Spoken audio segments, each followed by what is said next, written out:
ანგარიშვალდებულება ხალხის წინაშე. ჩვენ გვაქვს კითხვები. ისინი ვალდებულნი არიან გქონდეთ პასუხები. ჩვენი უფლებაა ვიცოდეთ. ჩვენი უფლება მათ ძალა უფლებაზე მნიშვნელოვანია. ჩვენ გვაინტერესებს სიმართლე. მათ უნდა აინტერესებდეთ ხალხის აზრი. ჩვენ ველოდებით გულახდილ პასუხებს. პირდაპირ საუბარი ეკაბერიძესთან, ყოველ საქმეს მაესტროზე. საღამო მშვიდობისა, თქვენ უყურებთ პირდაპირ საუბარს ეკაბერიძესთან. 1 ივლისიდან დასუფთავების გადასახადით თბილისის მოსახლეობას ახალი წესით დაუანგარიშდება.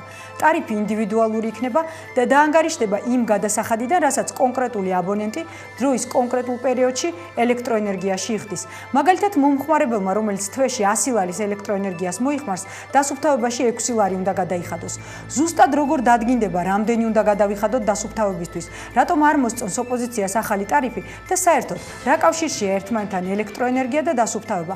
პირდაპირ საუბარი დავით საგანელიძესთან გვექნება.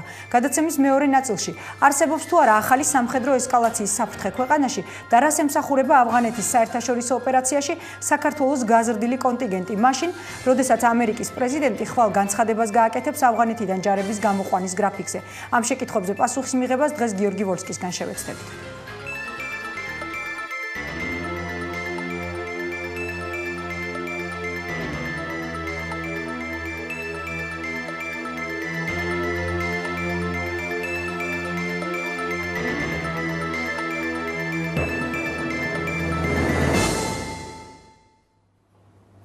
თქვენ უყურებთ პირდაპირ საუბარს, დავით საგანელიძეა ჩვენი სტუმარი, ბატონ დავით, მოგესალმებით.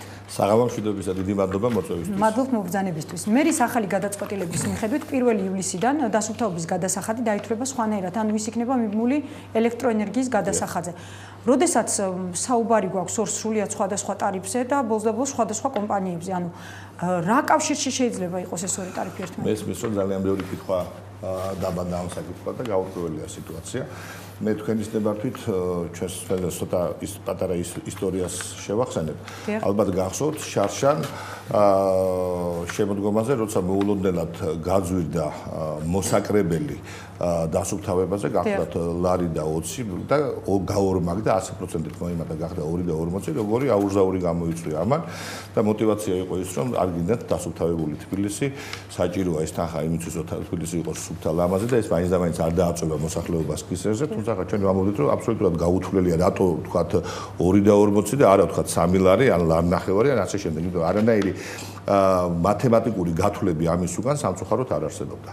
ანუ გაურკვეველია დღეს ეს ტარიფი რისგან შედგება? ანუ რითი მივიღეთ ეს 2 და 40? რა თქმა უნდა, ის რაღაც ციფრი იყო ნათქვამი, ასე თუ ჩვენ არანაირი გათვლები ამის უკან არ გვინახავს, ქალაქის მერია მაშინ შემოიტანა ეს დებულება და შესაბამისად საკრებულომ როგორც ყოველთვის უმრავლესობამ დაამტკიცა.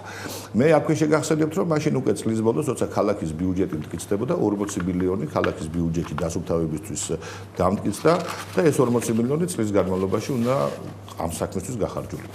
გავიდა 5 თვე-ნახევარი, ხო, ეხა ივნისის შუა 6 თვე-ნახევარი წელს არ გასულა და ჩვენ ნამდვილად არ გვაქვს ინფორმაცია ამ 40 მილიონიდან რა თანხა გაიხარჯა, რა დარჩა, რამდენად თვეების მიხედვით როგორი ხარჯებოდა, საჭირო იყო და საკმარისი იყო თუ არა ეს თანხა და აბსოლუტურად მოულოდნელად რომ ამაზე ინფორმაციაც არ ყოფილა არასოდეს. დავით ეს ინფორმაცია. ან მოითხოვეთ და არა, ამ შემთხვევაში მოდი ასე ვთქვათ, მოთხოვნა ცოტა რთულია იმ მხრივ, რომ ეს ინფორმაცია ჩვენ მხოლოდ გუშინ გავიგეთ და საკითხი იმის, რომ დასუფთავების სამსახური ფინანსური პრობლემების წინაშე დგას, ან რაიმე პრობლემების წინაშე არავის ჩვენთვის არ უთქვავს. მე გუშინ როცა მივედი საკრებულოში სამსახურში ჩვეულებრივად და შემოვიდა დოკუმენტაცია, რომელიც აი ამ რამოდენიმე დღეში საკრებულოს ხტომაზე უნდა იყოს განხილული, ვნახე რომ შემოსულია ქალაქის მერიიდან დადგენილების პროექტი, რომელიც ითვალისწინებს, რომ დასუფთავების მოსაკრებელი, ხასუსავ ეს იყო მოსაკრებელი, უცებ გახდა ტარიფი და მისი დათვლის მექანიზმი აბსოლუტურად განსხვავებულია, თუ ადრე სულადობაზე ითვლებოდა. რა თქმა უნდა, ადრე იყო ის ითვლებოდა ერთ სულზე, ანუ ერთი სული ადამიანი იხდიდა 2 და 40 და ეს იყო მოსაკრებლის საკითხი. ეხლა უცებ ბიბმა მოხდა ტარიფზე და რატომ ვქაც აბსოლუტურად გაურკვეველი მიზეზის გამო ელექტროენერგია გახდა ამის რაღაც ისეთი ათulis წერტილი და ის მრიცხველები, რომელიც დამონტაჟებულია სახლებში, ბინებში და ასე შემდეგ, მათზე მოხდება ათuლა და კანონი ითვალისწინებს, რომ ესე იგი 1 კილოვატზე 5 თეთრი, თქვენ სწორად ბრძანეთ, ეს არის 100 კილოვატზე 5 ლარი პლუს დამატებითი ღირებულების გადასახადი.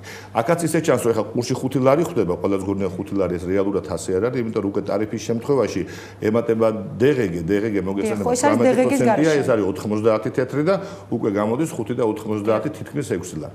მაშინ იქ დამატებითი ღირებულება იმ 2-ში და 40-ში არ იგულისხმებოდა და იქ იყო შიგნით 2 და 40, ანუ შიგნით შედიოდა დამატებითი ღირებულება. მაგრამ მოდი დავკონკრეტდეთ აი თვითონ ანუ ფინანსურ მომენტზე. ანუ დაუშვათ ავიღოთ ჩვეულებრივი 4 სულიანი საშუალო ოჯახი, რომელიც დღეს იხდის ანუ სულზე 240. 240 ამ შემთხვევაში საკმაოდ დიდი თანხაა. ამ 9 შემთხვევაში ასეთი ოჯახი ხომ უკეთეს მდგომარეობაში იქნება, ანუ ნაკლები იქნება გადასახადი, რადგან პრინციპში ალბათ 100 ლარი, ანუ აი, იმიტომ ვერ გეტყვით, რომ ძალიან რთულია თქმა ოჯახი, თქვა საშუალო ოჯახი რამდენს ხარჯავს ელექტროენერგიას, იმიტომ რომ ნაწილი ოჯახების ძირითადად გადასულია ენერგიის გაზით მომარაგებაზე, ნაწილი ელექტროენერგიაზეა. ანუ თქვა ზოგს ელექტროგამაცხელებლები, აი ზაფხულში ახლა მნიშვნელობა არ აქვს, დაუშვათ მე და თქვენ შეიძლება თქვენ გქონდეთ წყლის გამაცხელებლები ელექტროენერგიაზე, ეგრეთ წოდებული ატმორი ან ბაკი და ასე შემდეგ. მე მაგალითად გაზზე მაქვს. შესაბამისად, მე თუ გაზზე ვიხდი საკმაოდ დიდ გადასახადს ზამთარში გათბობის თუ ცხელი წყლის ზაფხულში და ასე შემდეგ, ის ვისაც ელექტროენერგიაზე აქვს სისტემა აწყობილი, ის ბუნებრივია დენს იხდის, ელექტროენერგიის გადასახადს იხდის საკმაოდ მაღალს. დაახლოებით 4 სულიანი ოჯახები ახლა დღეს სხვადასხვა დამაინტერესდა და მე ჩვენთან პარტიაში, ახალი მემარჯვენების პარტიაში გამოკითხოთ ჩავატარე, რომ აი რამდენ სულიანი ოჯახია და ვინ ამდენს იხდის. აღმოჩნდა, რომ იგივე 4 სულიანი ოჯახი დღეში მაგალითად თვეში უკაცრავად დაახლოებით 200 ლარს იხდის ზოგიერთი და მეცაც, ვისაც ელექტროენერგიაზე აქვს ძირითადად სახლის კომუნალური მოწყობილობა აწყობილი, ზოგი თქვა 100 ლარს და ასე შემდეგ. ამიტომ ცოტა რთულია ამის თქმა. ერთი მინდა გითხრათ, რომ ის ვინც ძალიან ცოტას ხმარობს ელექტროენერგიას, რა თქმა უნდა, მათთვის გადასახადი საერთო ჯამში არ გაიზრდება. მათთვის შემცირდება კიდეც. შეიძლება შემცირდეს კიდეც.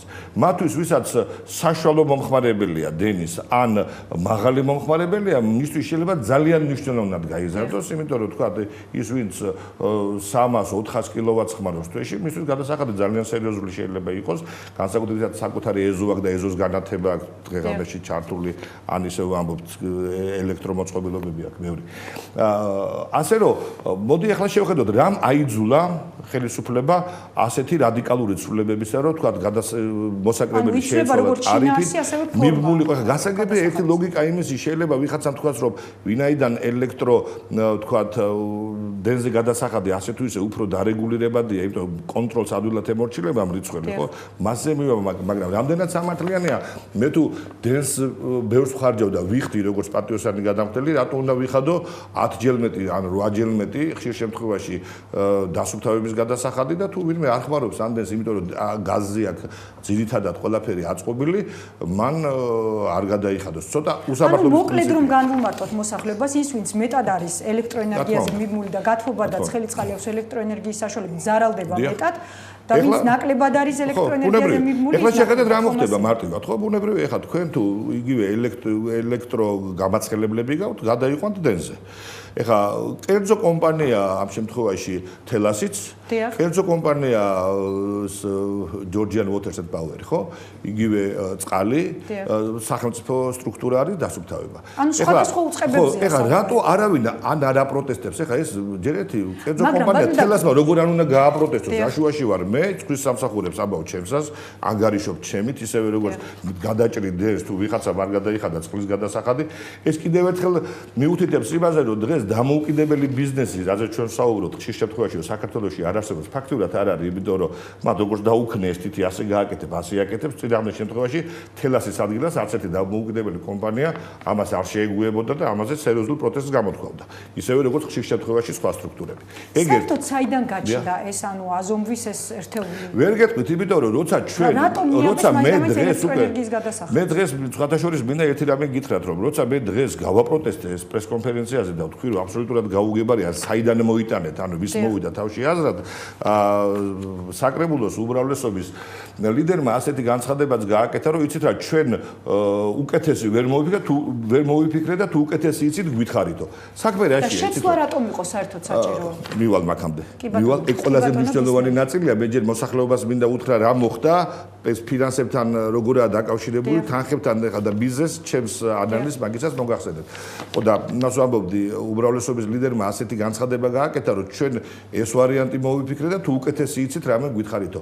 იცით რა, ძალიან ცუდია, როცა უკვე გამზადებული დოკუმენტი, უკვე კანონ პროექტი შემოაქვთ და ვიცი რომ 2-3 დღეში ამას დაამტკიცებს ეს საკრებულო, ისევე როგორც ყველა დოკუმენტს, რომელიც ვერიდან შემოდის, ნოტარიალურად გააფორმებს ამას და არავინ პროცესში ვინმეს თუ დაიყენებინ, ან თქვენ მოგისმენიათ, როდესმე რომელიმე სამსახურის მიერ ან სადმე, რომ აი პრობლემა არსებობს დასუფთავებაში, იმიტომ რომ არ არის ფინანსები, იმიტომ რომ ან ამოღება ვერ ხდება, ან გათვლილი არ იყოს სწორედ ის მილიონი, 40 მილიონი უკაცრავად, ან დაუშვათ რაღაც სტრუქტურებში ვერ ხდება ამ თანხების აკუმულირება, ან განკარგვა ფულის მენეჯმენტია გაუგებარ.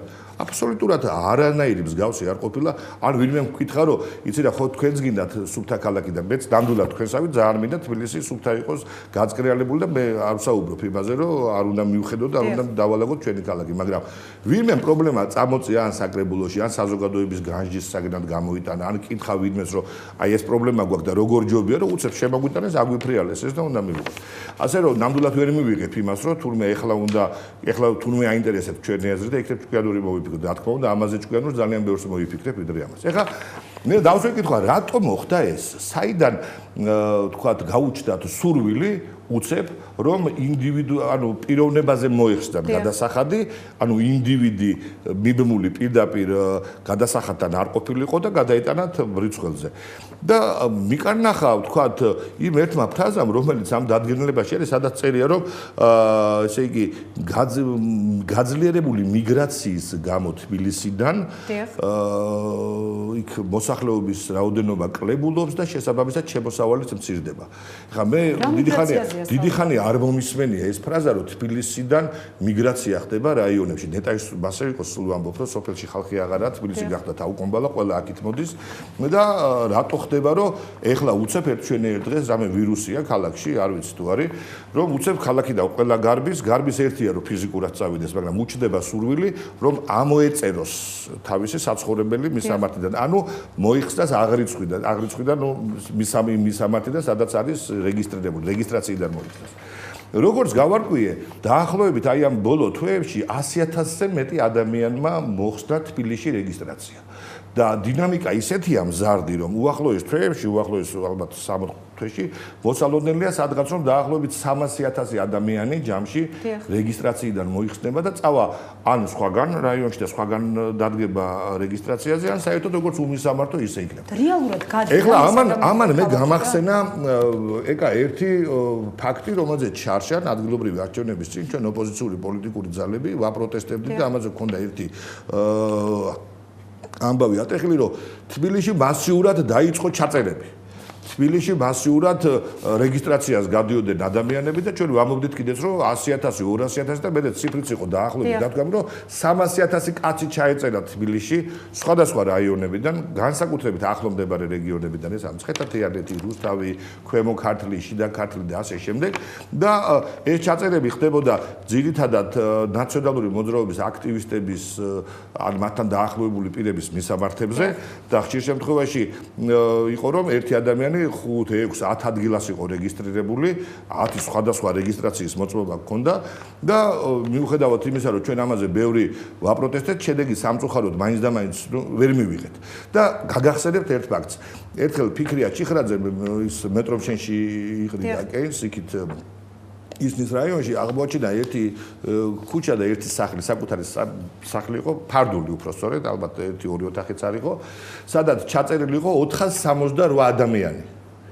ორ თვეში 468 მე შეიძლება გადმოგწეთ მისამართი ყველა გვარი სახელი და როცა მან პრესკონფერენცია ჩაატარა და თქვა რომ 468 ადამიანი ერთვისაბაძეო აღმოჩნდა მე სხვა რაიონებში იგივე გლდანში თემქაზე საბურთალოზეს და ასე შემდეგ ვინც ახლა ჩვენი ოპოზიციონერი კოლეგები იყრიდნენ კენჭს მოგვაწოდეს ციფრები რომ არა თუ 468 იყო რეკორდი 500 600 და 880 კაცი იყო ყველაზე რეკორდული ერთ ბინაში ამით რა გინდა თქვათ რომ ეს იყო წინასაარჩევნო ხმები რომლების ხარჯზეც ოჯახებს ეზრდებოდა გადასახადი შეხედეთ ეხლა ძალიან მარტივი რამე მოხდა შესაბამისად ეს ადამიანები შემოიყვანეს და ჩაწერეს აი იმ მისამართზე თქვათ მეტრომშეში კაც რომელსაც 468 კაცი ყავდა ჩაწერილი ხო მაშინ 468 ხმა ამ ბინიდან მიიღო რომელმა პარტიამ გასაგებია მაგრამ დღეს როცა უკვე საკითხი დადგა რომ რამდენი ადამიანიცაა მისამართზე ჩაწერილი იმდენი წყლის გადასახადი 2 და 40 უნდა გადაიხადოს მეადვდნენ ამ პიროვნებას ბუნებრივია ის სამსახურები ვისაც ევალება და უთხრეს რომ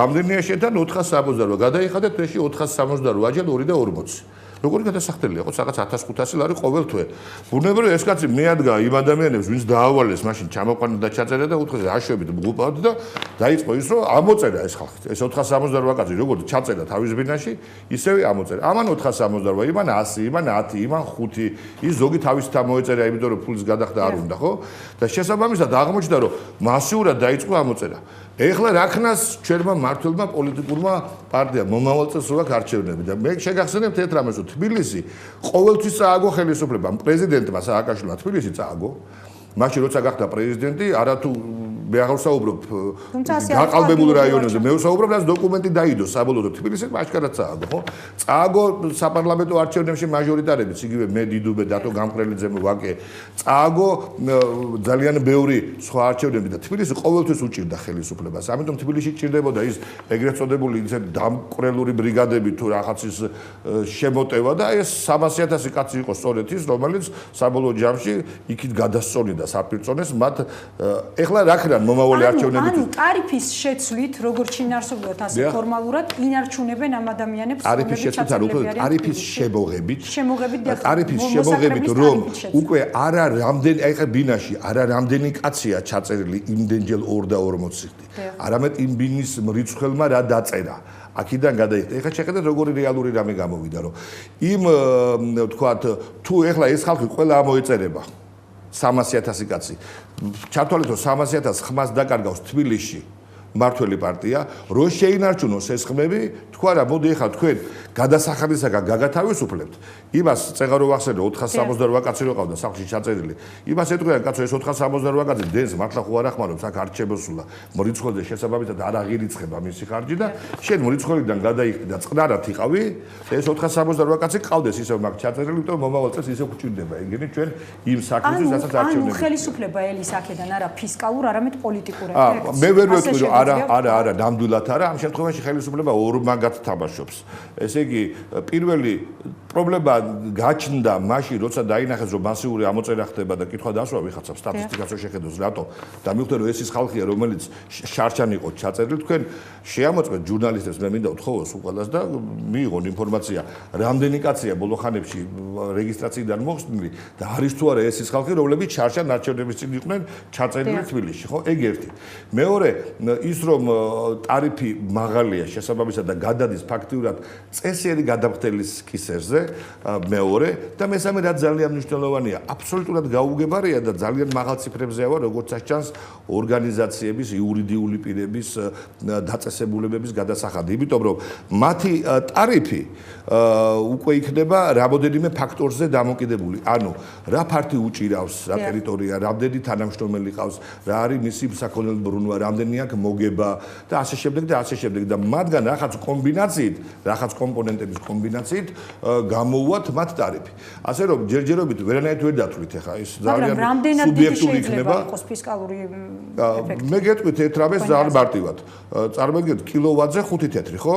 აბოდიში 5 თეთრი პლუს დამატებით ანუ 5.19 მოდი ასე ვთქვათ ორგანიზაციების გარეშე და გადაამრავლეთ ეს რამდენი კილოვატიც არის დახარჯული წელიწადში თბილისში აი რამდენ კილოვატსაც თბილისი ხარჯავს წელიწადში იმას რომ გაამრავლებთ 5 თეთრზე უბრალოდ პლუს დამატებითი ღირებულება 18% ეს იქნება ის რასაც ფისკალური ეფექტი ქვია მხოლოდ ფიზიკური პირებისგან ამას დაუმატეთ ის რასაც ოჯახი ორგანიზაციებისგან მიიღებს სახელმწიფო ამ შემთხვევაში და ჯამური თანხა იქნება ეს რა თქმა უნდა ბევრად მეტი იქნება მერწმუნეთ ვიდრე თქვათ თითო სულზე გადაყვანილი 2.40 და ისევ მინდა გითხრათ რომ სულადობა იმ შემთხვევაში ალბათ რაღაც გარკვეული მექანიზმებით ან არ იხდიდა ეს ხელოვნურად ჩაწერილი ხალხი ან ისევ პარტიას ვინც ჩამოიყვანა მათ უწევდა თაბისი გადახდა და ეხლა ესეც ხარჯერ ვარ დააწვეთ ეხლა დათვალეთ 300,000 კაცი 2.40-ზე ეს გამოვა დაახლოებით 720,000 ხო თვეში მარტო და 720,000 თვეში შეიძლება ცოტა გაუჭირდეთ ეხლა ფული კი აქვს მაგრამ ცოტა გაუჭირდება თქვენ დღეს მოითხოვეთ ამ კანონპროექტის უკან გაწვევა რა ბერკეტი აქვს საკრებულოში ოპოზიციას რაღაცნაირად შეაფერხოს ამ კანონპროექტს ისევ ჩვენ სპენელის გასაგონად უნდა ვთქვა რომ იმ არჩევნებმა ადგილობრივ არჩევნებმა რომელმაც შარშან ჩაიარა საკრებულოში ისე მოახდინა დაკომპლექტება რომ ოპოზიციას იქ უმცირესობა აქვს და ვერანაირად ვერ ახდენს რეაგირებას კანონის მიღებაზე სამწუხაროდ მე დარწმუნებული ვარ რა თქმა უნდა რომ უმრავლესობა საპარლამენტო უმრავლესობა ანუ ნაცმოძრაობა ამ პროექტს აუცილებლად დაამტკიცებს იმიტომ რომ მათთვის კანონია რასაც თიც დაუქნევენ ძალიანაც არ მოსწონდეთ და ძალიან წესმოდეთ მაგრამ მეორეს მხრივ ჩემის აზრით აი ასეთმა მახინაციებმა დასვა ბევრი იმ სავარძელში რომელიც სავარძელებშიც სხედან და შესაბამისად ჩვენ გვაქვს მხოლოდ ერთი მექანიზმი ერთი საშუალება ერთი ბერკეტი თქვენი საშუალება დიდი მადლობა რომ თქვენ არსებობთ დიდი მადლობა რომ არსებობს ის მასმედიის საშუალებები სადაც თავისუფალი სიტყვა ჯერ კიდევ შესაძლებელია რომ ვთქვათ ვივაწოდოთ მოსახლეობას ინფორმაცია აუხსნათ გაუშიფროთ რა მოხდა იმიტომ რომ მე დარწმუნებული ვარ რომ ეხლა დაიწყება იქ 1000 სისულელის შეწყვეტა მაგრამ მოსახლეობას რა შეუძლია ბატონ დავით გააკეთოს ამის საწინააღმდეგო მოსახლეობას შეუძლია ორი რამს ზოგადად მესმის ზოგადად შეუძლია მოსახლეობას ორი რამ გააკეთოს პირველი აიღოს ხელში კომბლები რა ქვია ლაგატკები თუ კიდე რა არ ვიცი დაჯახები და შეუტიოს ხელისუფლებას ის კატეგორიული წინააღმდეგი პირადად მე და ახალი მემარჯვენეები ჩემი პოლიტიკური პარტია ვართ და მეორე კარგად დაფიქრდეს როცა არჩევნები ტარდება მაშინ უნდა მიიღოს გადაწყვეტილება რა გააკეთოს არ დაიზაროს სახში ყოფნა გამოვიდეთ და თავის პოლიტიკური აქტივობა დაამტკიცოს და არც შეეშინდეს არც მოსყიდული იქნეს ვინმეს მიერ და ცოტა აი სახელმწიფო ტელევიზიების გარდა თავისი დამოუკიდებელი აზროვნებაც ხონდეს და შეხედოს რეალობა რა არის და რა არის ის რასაც დღეს ჩვენ გვანახებენ გვაჩვენებენ გვატყუებენ და ვიმყოფებით იმ რაღაც ილუზიურ სამყაროში რომელსაც დღეს საქართველოს ქვია დიდი მადლობა ერთ სიტყვა შეიძლება დავაბატებ თუ შეიძლება მე როგორც ორნის რაიონის ყოფილი დეპუტატი ჩემთვის იქაურობა ძალიან ძვირფასია მინდა გამოთქვა დიდი გულის ტკივილი რომ 10 ონელი კაცი დღეს იმყოფება აბსოლუტურად უკანონოდ პატიმრობა დავარ გატაცებულები არიან მე ერთი რამე მინდა ვთქვა რომ აი ეს ჯვარისობა რაც არის დღესასწაული მე ხშირად მქონია ბედნიერება რომ შევსწრებოდი აი იმ ჯირით ცხენებით ასვლას ეს რელიგიური სალოცავში და ყოველთვის ოსური მოსახლეობა და რაჭის მოსახლეობა ქართველები ყოველთვის ამას ერთად ზეიმობდნენ და ჯერ არ ყოფილა შემთხვევა იქ რამეს მე დარწმუნებული ვარ რომ ეს ოსია და ხალხისგან არ არის ეს არის რუსეთის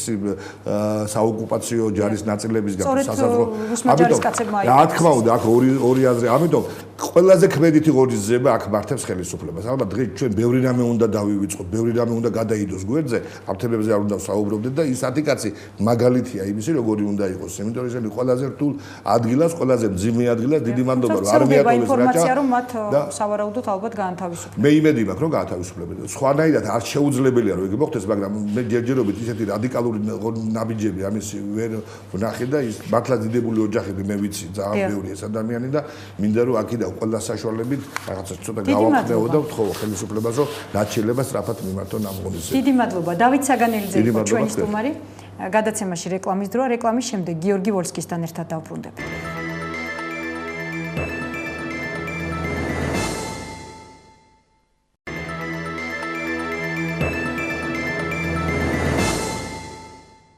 თქვენ უყურებთ პირდაპირ საუბარს გიორგი ვოლსკია ჩვენი სტუმარი ბატონო გიორგი მოგესალმებით. გამარჯობა. საქართველოს ხელისუფლების წარმომადგენლები ბოლო პერიოდში აკეთებენ განცხადებებს იმის შესახებ, რომ არსებობს ახალი სამხედრო ესკალაციის საფრთხე, რაზეც მეტყველებს იგივე გახშირებული გატაცებები, თუნდაც ბოლო ინციდენტი, როდესაც 10 ადამიანი გაიტაცეს ონის რაიონში, რომლებიც სალოცავად მიდიოდნენ. გახშირებული თავდასხმები, შემდგარი თუ შეუმდგარი ტერაქტები. მე მაინტერესებს, რამდენად რეალურია თქვენი აზრით ეს საფრთხე? რომ მოხდეს ახალი სამხედრო ესკალაცია. მე ვფიქრობ, რომ რეალური არ არის და არ შეიძლება. ანუ უტრირებულია ეს ხელისუფლების მხრიდან? იცით რა, ესეთ საკითხებში უტრირებას ვერ დავაბრალებთ, არის ობიექტურობის რაღაცა სხვარი, რომელიც არ უნდა დაერგოს. უტრირებული იმდენად არ არის, ყოველ შემთხვევაში მე მგონი შეცდომაში არიან შეყვანილები, ან საფრთხე, რომელიც რეალურად რუსეთისაგან არსებობს, პრინციპში რეალურია, მაგრამ ეს არ ნიშნავს იმას, რომ სამხედრო ესკალაცია შეიძლება მოყვეს ამ ყველაფერს. მე ვფიქრობ, რომ რუსეთს რაღაც განზრახვა აქვს ჩადებული და ამ განზრახვათა შორის ერთ-ერთი არის ის, რომ ის საერთაშორისო ფორმატით, სადაც ისინი იძულებულები არიან მონაწილეობა მიიღონ მოლაპარაკებებში, აი ამ ფორმატის საწინააღმდეგოდ იყენებენ ამას ყველაფერს, რასაც ადგილი აქვს. ანუ რუსეთს სურს, რომ საქართველოს შეწყვიტოს იგივე ჟენევის მოლაპარაკებები. დიახ. იგივე თუნდაც დვანის შეხვედრები, სადაც სწორედაც ინციდენტების პრევენციაზე საუბრობენ. მიზანი მე ამას უბრალოდ იმოს რაღაც ჩემი მოსაზრებით არ ვამბობ, ხოლო ჩვენ მაგალითი გვაქვს წინ, საკმაოდ მკაფიო მაგალითი, როდესაც გალის აფხაზეთში და საქართველოს გარკვეულ საქართველოს ენგურის აქეთ მარჯვენა სანაპიროზე გაეროს სამეთვალყურეო მისიის ოპერაცია შეწყდა. შეწყდა ეს თუ გახსოვთ მას შემდეგ, რაც ომი მოხდა 2008 წლის აგვისტოში, ერთი წელი კიდევ ეს მისია არსებობდა. რუსეთს ეს მისია რასაკვირველი არ აწყობდა. თუმცა დღეს ქართული მხარე ისე ვითხოვს, რომ საერთაშორისო დამკვირვებლები შეუშვან კონფლიქტის ზონებში. იცით რა, და მათგან სწორედ საერთაშორისო საზოგადოებისგან ითხოვს აქტიურობას ამ მიზნით. რამდენად რეალურია? სხვათაშორის ეს საკითხი პირველად ამერიკის შეერთებული შტატების წარმომადგენლებმა დააყენა, აქ EUTO-ზე იყო ლაპარაკი, ჯერ კიდევ EUTO სამიტის მომზადების წინა პერიოდში ვარშავაში ითქვა პირველად ეს.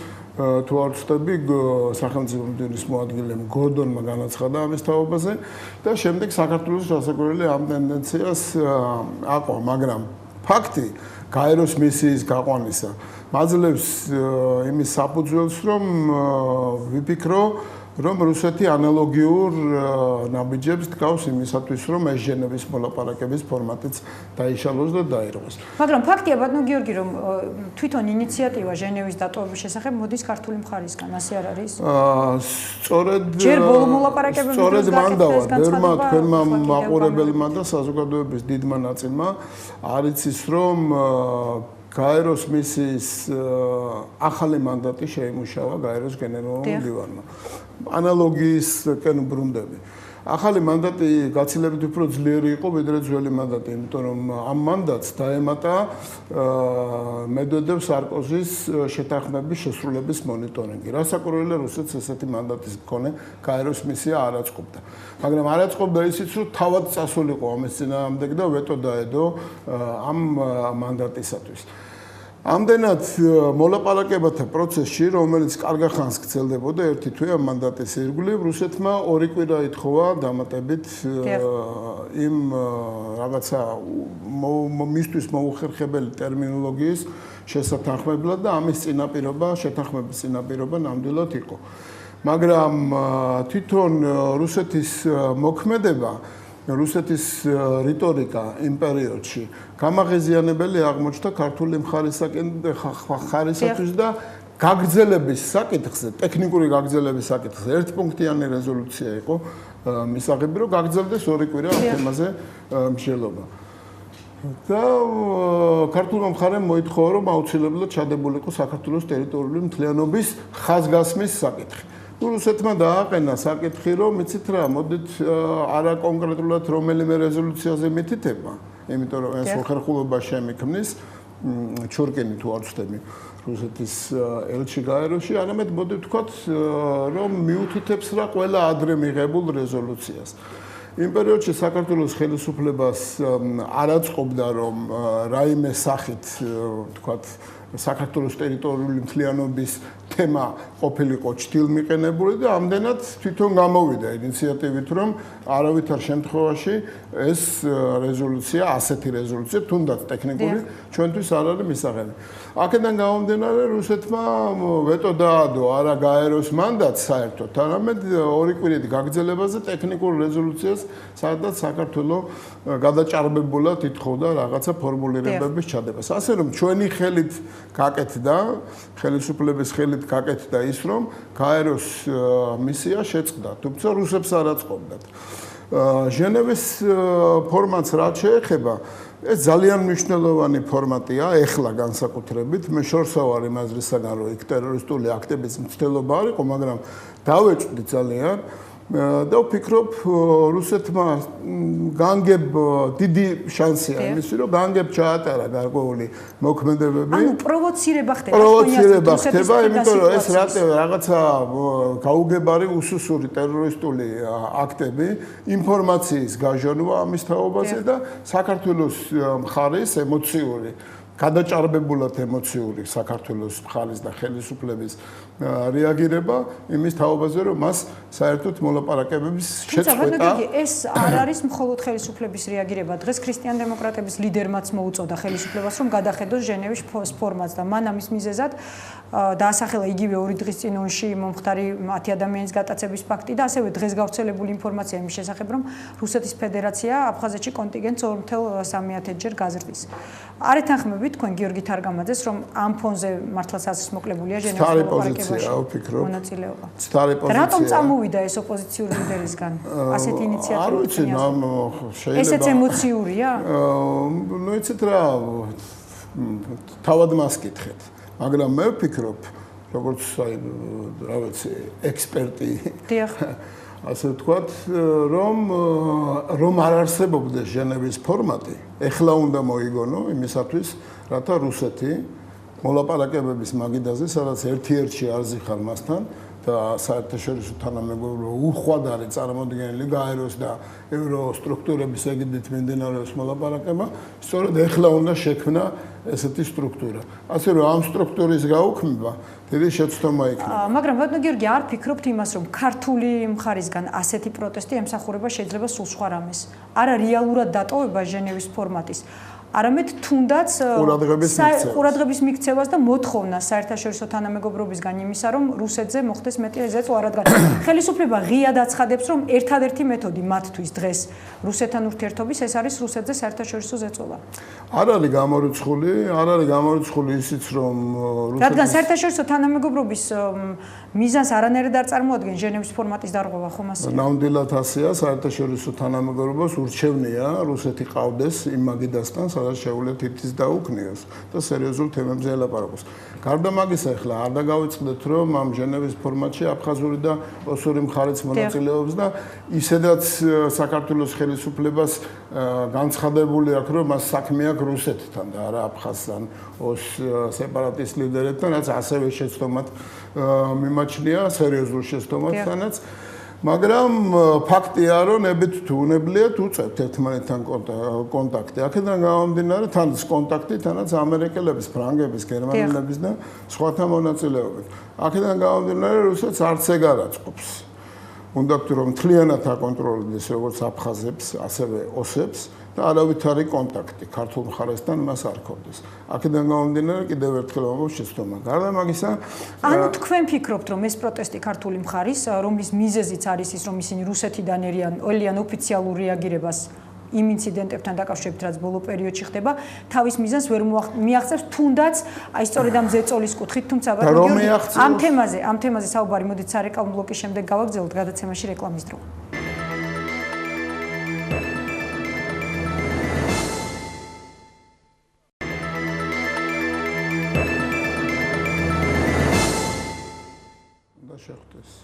ვაგრძელებთ პირდაპირ საუბარს გიორგი ვოლსკისთან. ბატონო გიორგი, გამორიცხავთ იმას, რომ შესაძლებელია საქართველოს ამ პროტესტით რაღაც მიზანს მაინც მიაღწიოს, ანუ რაღაც კუთხით განხორციელდეს ზეწოლა რუსეთზე. ან თუნდაც საერთაშორისო დამკვირვებლების შეშვება მოხდეს კონფლიქტის ზონებში. იცით რა, მაშინ ამ შემთხვევაში ძალიან სერიოზული მუშაობა უკვე უნდა იყოს ჩატარებული საერთაშორისო თანამეგობრობასთან და კონკრეტულად ქვეყნებთან. უნდა გარანტია იყოს აღებული ამ ქვეყნებისაგან, რომ ისინი ისეთ ნაბიჯებს გადადგავენ, რომ საერთაშორისო თანამეგობრობა შეუშვებენ კონფლიქტის ზონებში. მაგრამ არ ამგონია, რომ ამ განცხადებებმა რუსეთს უბიძგოს უკან დახევისაკენ და თქვას, რომ აი იცით რა, რახან მე ესე სერიოზულად მიყენებენ ბრალდებას ტერორისტული აქტების და სხვა უკანონო ქმედების გამო, მოდით თავს დავხრით და შევუშვებ საერთაშორისო თანამეგობრობის წარმომადგენლებს. ეს პრაქტიკულად რაღაცნაირი ბავშვური ლაპარაკი მგონია. შეიძლება თუ ლოგიკას მეყვებით, დასაშვებია. თუ გვინდა რომ ლოგიკა მოუძებნოთ ამაში, რომ ყარაბაღის კონფლიქტთან დაკავშირებით ყაზანის შეხვედრა გაიმართება სულ უახლოეს პერიოდში 25-ში და საერთაშორისო თანამეგობრობა ძალიან დიდ იმედებს ამყარებს რუსეთის ხელისუფლებაზე, რომ იგი შეძლებს დაარწმუნოს სომხური და აზერბაიჯანული მხარე ხელი მოაწერონ მადრიდის პროტოკოლს შეცვლილ პროტოკოლს. უფრო მეცაც გეტყვით.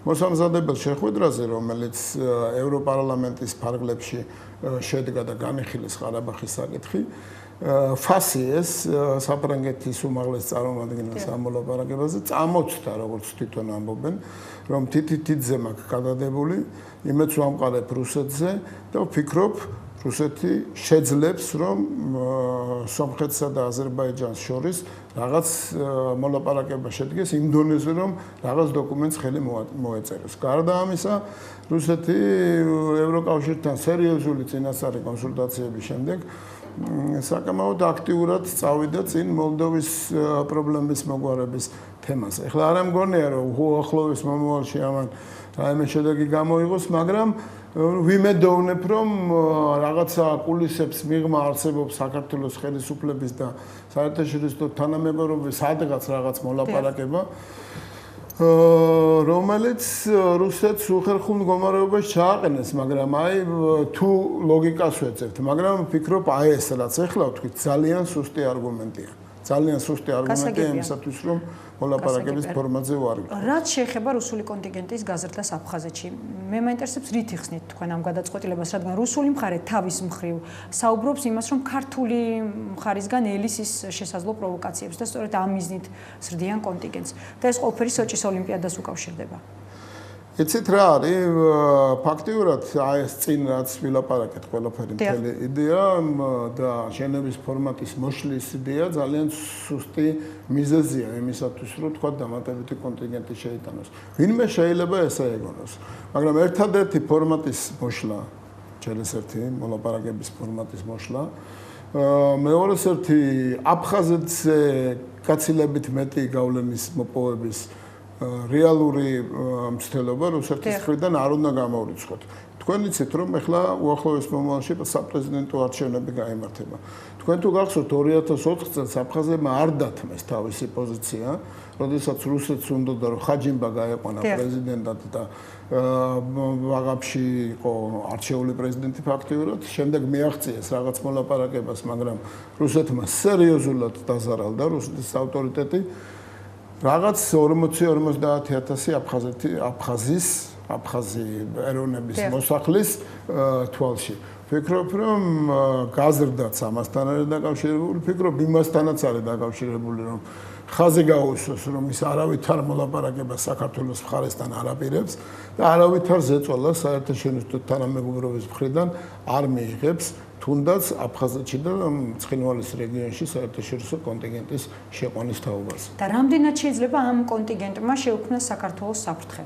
აი, რაც დასაწყისში ვთქვა, მოსალოდნელ ესკალაციასთან რა კავშირში შეიძლება? ერთი რამე მოვიგონოთ, რა საერთოდ რუსეთის აგრესია საქართველოს მიმართ რასაკვირველი არ იყო განპირობებული იმით, რომ ან აფხაზის ანოსის ადამიანის უფლებები დაეცვა და ქართული აგრესიისაგან დაეცვა ისინი. ქონდა თავის სტრატეგიული მიზანი, სტრატეგიული ინტერესი და ეს ინტერესი ორ ძირითად თემაში გამოიხატება. პირველი, ენერგორესურსების შესაძლო ალტერნატიული დერეფნის კონტროლი, ისე რომ თუ ენერგორესურსების რაიმე ტრანსპორტირებაზე იქნება საუბარი კასპიის ან შუა აზიის რეგიონიდან საქართველოს და კავკასიის რეგიონის გავლით რუსეთის გარეშე ეს საკითხი არ გადაწყდება.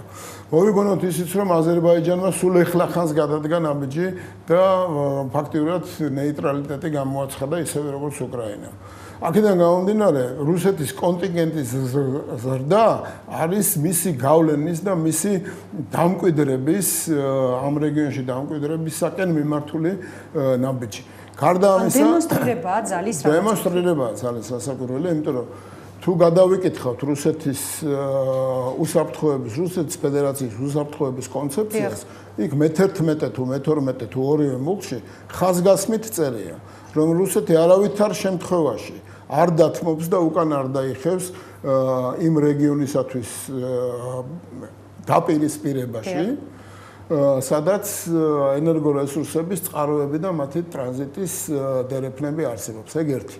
და მეორე, რუსეთი რეალურად ელოდება სიტუაციის დაძაბვას ჩრდილო კავკასიაში.